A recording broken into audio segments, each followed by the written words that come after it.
Today we're going to demonstrate how to draw an interior.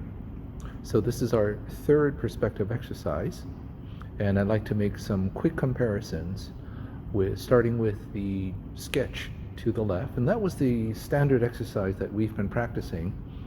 The classic box resting on the eye level line, we can see and recognize the eye level line with the two construction points, or the vanishing points, both left and right. Please note that the top of the box has more of an A shape and the bottom more of a V shape. But since, as we switch over to the sketch to the right, we'll be drawing an interior, the reverse happens because now we are inside of the box. So the top has more of a V shape and the bottom has more of an A shape. So please keep that in mind as we progress with this demonstration. So here's our initial setup. You can see I've set up our picture plane and we've established an eye level line. So as the designer, you are pretty much in a sitting position and looking at a corner of the room. So maybe this is your first apartment. You're a college student with a very modest budget, so maybe you're going to share this modest little apartment with a couple of roommates. And we're going to talk about, again, populating it with simple furniture.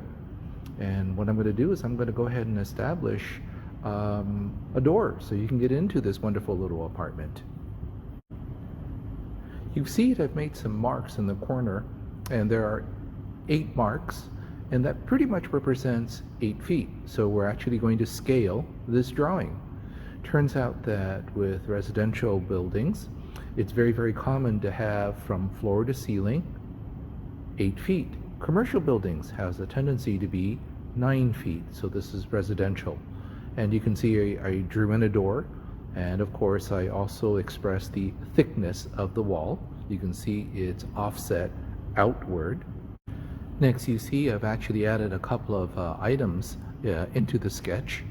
On the right, you see that I put in a very simple clock in the style of a box, and you can see that we're following the same rules in 2-point perspective. It's simply a box set above the eye level line, and to the left, an affordable Torchier lamp, maybe something that you would have bought at Walmart for $15. So you'll probably recognize that it's the standing cylinder, and this is exactly why we practice those forms. And we're going to continue to add to it. So in this phase, you'll notice to the left I added a few more items. So you notice that I have a trash can, and I actually started to draw a chair. And maybe because this is your first apartment, it's not really a chair, it's just a box. But with human engineering, and for those of you that are interior design majors, it's a common measurement that from the floor to the sitting platform is 18 inches, and that has everything to do with an average for how to design for human beings. And to the far left, I actually added a little round table. Maybe it's an end table, maybe it's something you found, or it's a salvage piece of furniture. But you can see it's very simple, and again, it's a disc, it's below the eye level line, so we can see the surface. As we continue with our demonstration, you'll see that I added a few more details. And one of the things I wanted to point out, a very common problem, is when people decide to put in a window or maybe put up a poster on the wall. And you can see I have 2 examples, one on the left, not correct. It's a very common problem. And then there's of course the one on the right. That one is correct because you'll notice it actually follows the angle of the room. So look out for that. Please be sure that you don't do what is to the left. I've decided to put in a cabinet, a place to store your stuff, on the right side of the wall. And you'll notice that I didn't really finish because I wanted to point out a very common problem. You'll notice the bottom of it. There's something wrong with that, isn't there? The cabinet actually stops at the edge of the room, And please don't do that because that's two-dimensional. It looks like something that was actually painted or drawn on the wall. So it's not three-dimensional. So again, sketch it out fully, and I'm going to take that step.